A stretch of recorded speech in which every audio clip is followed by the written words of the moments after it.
Hey everyone, and welcome back to the Deep Dive.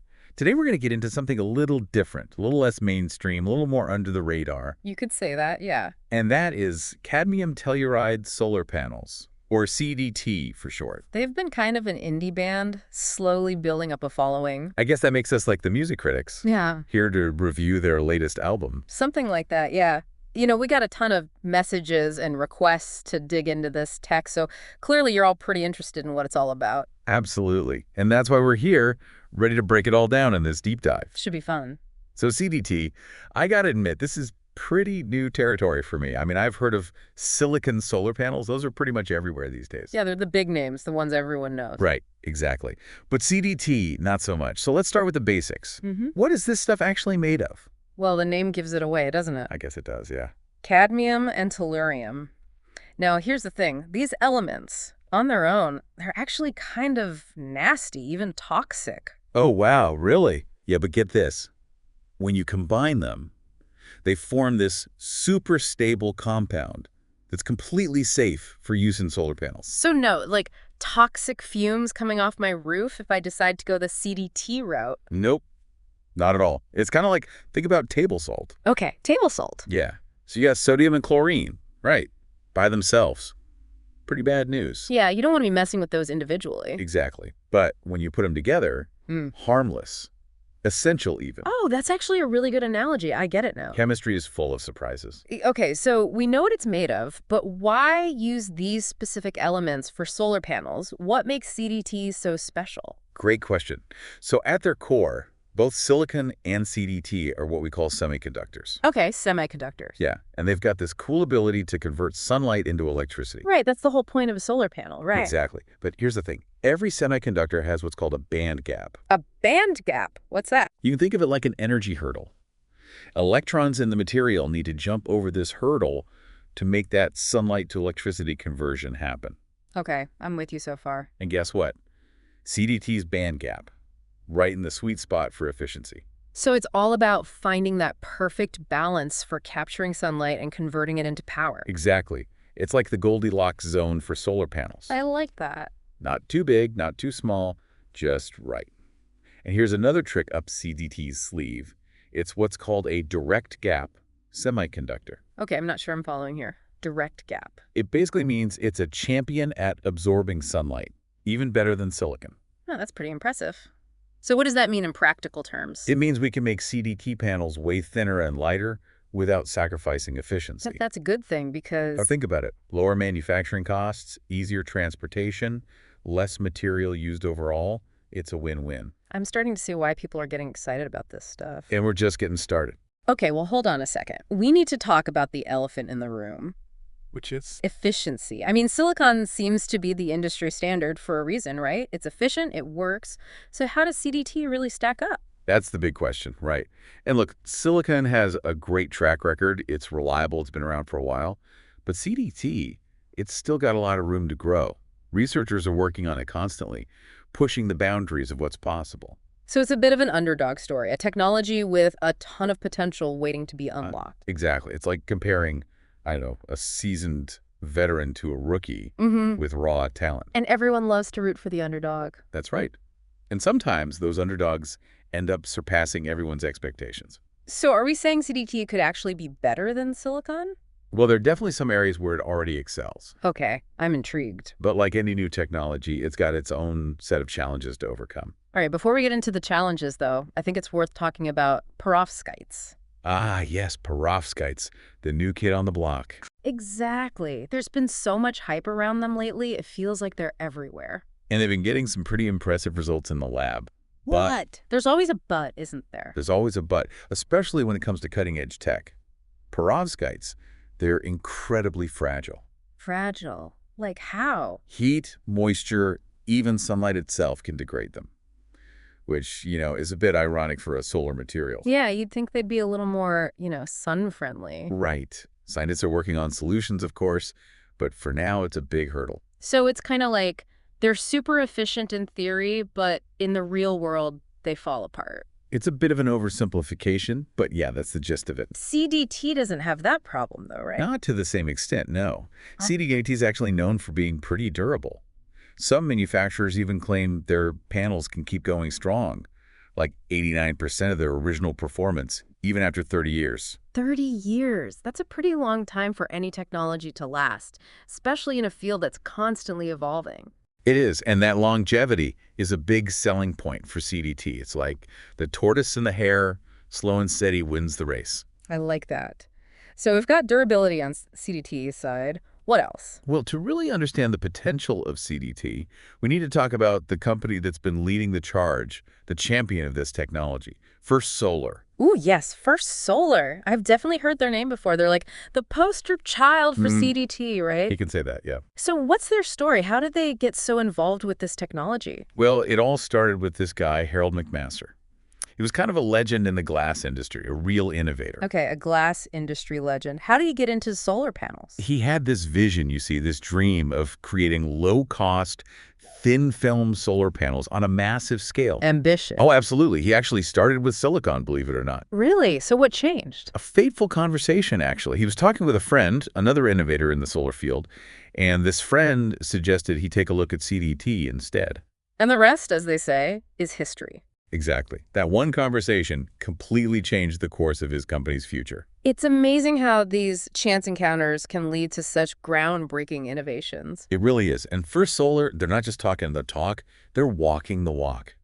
Their numbers are seriously impressive. Like, what kind of numbers are we talking here? As of last year, they were cranking out energy at a rate of 16.6 gigawatts. That's enough to power millions of homes. Wow, that's huge. And their module efficiency is nothing to sneeze at either. They hit 19.3% commercially in 2023. 19.3%, that's getting pretty close to silicon, isn't it? It is, and they're not stopping there. They've already hit 23.1% in their lab, and they're aiming for 25% by 2025. Wow, they're really setting the bar high. And get this, they think they can hit 28% by 2030. 28%? That's crazy. How are they doing it? What's their secret sauce? Well, a big part of it is their manufacturing process. They use this technique called physical vapor deposition, or PVD for short. DED. Okay, I'm all ears. It's incredibly efficient. They can actually create a fully functional CdTe panel in just 4.5 hours. 4.5 hours? That's faster than it takes to, like, order a pizza. It's really remarkable, and it's not just about speed. They're also incredibly committed to sustainability. Okay, tell me more about that. Sustainability is a big deal these days, and especially in the energy sector. Right. So they use way less semiconductor material compared to silicon panels. Like way less. That means a smaller carbon footprint, less water usage during production. And to top it off, they've got this closed-loop recycling process that can recover up to 90% of the materials used in their panels. So they're not just producing efficient solar panels, they're doing it in a way that's good for the planet. They're really trying to do it right, which is awesome to see. I agree. It all sounds very impressive. But there's always a but, right? There always is. What are the downsides? What's holding CdTe back from really taking off? Well, we've got a whole list of those waiting for us. Okay, you've piqued my interest. Hit me with those challenges. Let's do it. Okay, so I'm all ears. What are the challenges that are keeping CdTe from becoming the next big thing in solar? Well, remember how we talked about cadmium and tellurium being toxic on their own? That's definitely a big one. Right. The whole table salt analogy, harmless when combined, but individually, not so much. Exactly.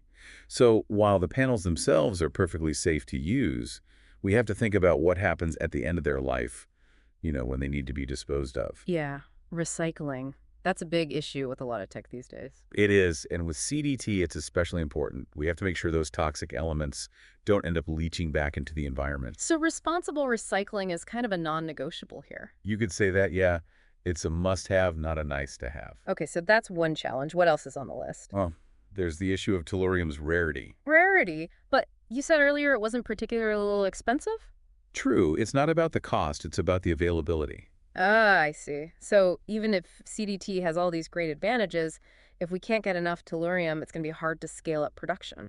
Exactly. It's like trying to bake 1,000 cakes, but you only have a handful of eggs. You're going to hit a wall pretty quickly. Makes sense. So toxicity, rarity, anything else? Oh, yeah, there's more. We've got to talk about that copper doping process. Copper doping, that was the thing that boosts efficiency, right? Right. But it turns out that one of CdTe's greatest strengths can also be a bit of a weakness. Wait, really? How so? Well, copper doping does increase efficiency, no doubt about that. But research from the National Renewable Energy Laboratory has shown that it can also shorten the panel's lifespan. Oh, so it's like a trade-off. More power now, but it might not last as long. You got it. It's like souping up a car engine. You get that extra horsepower, but you might be sacrificing engine longevity in the process. So it's a tough decision for researchers, right? Do they prioritize efficiency or longevity? Exactly. And it's not an easy one to make. They're exploring different options, maybe using different doping materials like arsenic instead of copper to try to find a better balance. So it's a puzzle with a lot of moving pieces. That's a great way to put it. They need to find that sweet spot where they can get the efficiency boost without compromising the panel's lifespan. Sounds like a tall order. It is. And there's another wrinkle to consider here, and that's CdTe's open circuit voltage. Open circuit voltage. Okay, break that down for me. What is that? Think of it this way. The higher the open circuit voltage, the more potential the solar cell has to generate power. But those copper impurities we talked about, they create these imperfections in the material. And those imperfections can actually lower the open circuit voltage. So it's like having a powerful engine, but a weak transmission. You're limited by the weakest link. Perfect analogy. So now researchers are facing another dilemma. Do they focus on increasing the open circuit voltage to maximize the panel's potential? Or do they keep pushing efficiency higher, even if it means dealing with those pesky copper impurities? Man, it sounds like they're trying to juggle a lot of different factors here. They are. It's a balancing act for sure.